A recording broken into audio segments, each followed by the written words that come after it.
বাংলাদেশে বেশ কয়েকদিন ধরে বিভিন্ন শিক্ষা প্রতিষ্ঠানে অস্থিতিশীলতা দেখেছি। স্পেশালি আমরা যদি বলি, এই অস্থিতিশীলতা সৃষ্টির ক্ষেত্রে সরকার দলীয় যে ছাত্র সংগঠন আছে তাদের ভূমিকা অগ্রগণ্য বলে আমরা মনে করছি।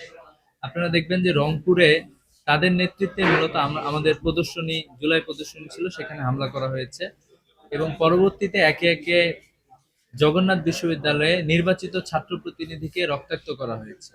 সেখানে ছাত্র ফেডারেশন, ছাত্র শক্তি, ইনকিলাব মঞ্চ সহ অসংখ্য শিক্ষার্থীদেরকে আহত করা হয়েছে। ঢাকা আলিয়া মাদ্রাসায় আমরা দেখেছি সেখানেও আক্রমণ করা হয়েছে। সেখানে যুব দলের সন্ত্রাসী নয়ন পর্যন্ত এই হামলার সাথে জড়িত ছিল।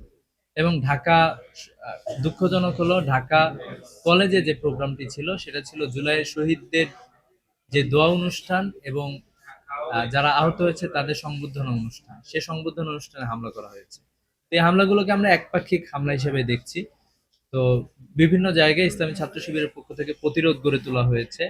তো আমরা যেহেতু শিক্ষার্থীদের সাথেই কাজ করি এবং আপনারা দেখেছেন বিগত সময়ে ছাত্র সংসদ নির্বাচনে ছাত্ররা আমাদেরকে ভোট দিয়ে নির্বাচিত করেছে। ছাত্রদের আস্থা আছে আমাদের উপরে এবং আমরাও ছাত্রদের উপরে আস্থা রাখতে চাই।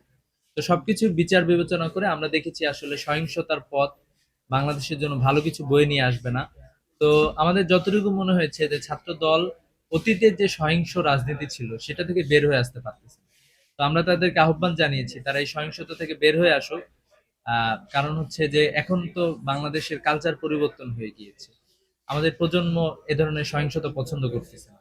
তো সবকিছু বিচার বিবেচনা করে এখন পর্যন্ত আমাদের পক্ষ থেকে ধৈর্যশীলতার পরিচয় দেওয়া হয়েছে।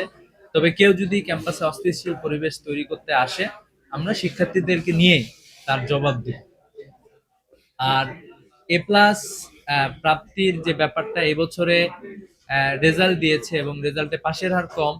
আমরা মনে করছি যে একাডেমিক যে কোয়ালিটি আছে, কোয়ালিটিটা এনশিওর করা দরকার। সেক্ষেত্রে পাশের হার কত হইলো এটা বড় ব্যাপার না, বরং হচ্ছে যারা ভালো পরীক্ষা দিয়েছে তারা যাতে ভালো করে, সেটাই আমাদের আমাদের প্রত্যাশা।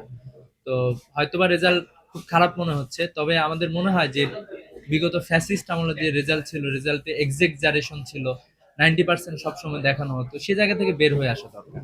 তো তারপরেও আমরা আমাদের প্রজন্মকে আহ্বান জানাই যে সবাইকে পড়ালেখামুখী হতে হবে।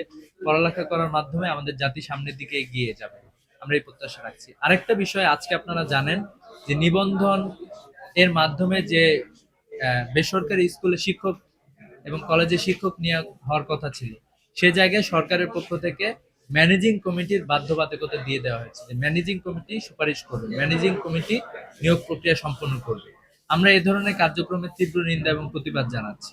আমরা বলতে চাই অনতিবিলম্বে এ ধরনের কার্যক্রম পরিহার করতে হবে। সম্পূর্ণ মেধার ভিত্তিতে বাংলাদেশের স্কুল কলেজগুলোতে নিবন্ধন প্রক্রিয়ার মাধ্যমে শিক্ষক নিয়োগ করার প্রক্রিয়া চালু করতে হবে। অলরেডি যদি সরকার এই জায়গা থেকে সরে না আসে, তাহলে আমরা ছাত্রদেরকে নিয়ে দুর্বার আন্দোলন গড়ে তুলবো। অলরেডি আপনারা জানেন যে আজকে ঢাকা বিশ্ববিদ্যালয় ডাকসু যেটা আছে, ডাকসু অলরেডি ছাত্র সময় সংবাদ সম্মেলন করবে এবং এরপরে তারা বিক্ষোভ মিছিল করবে।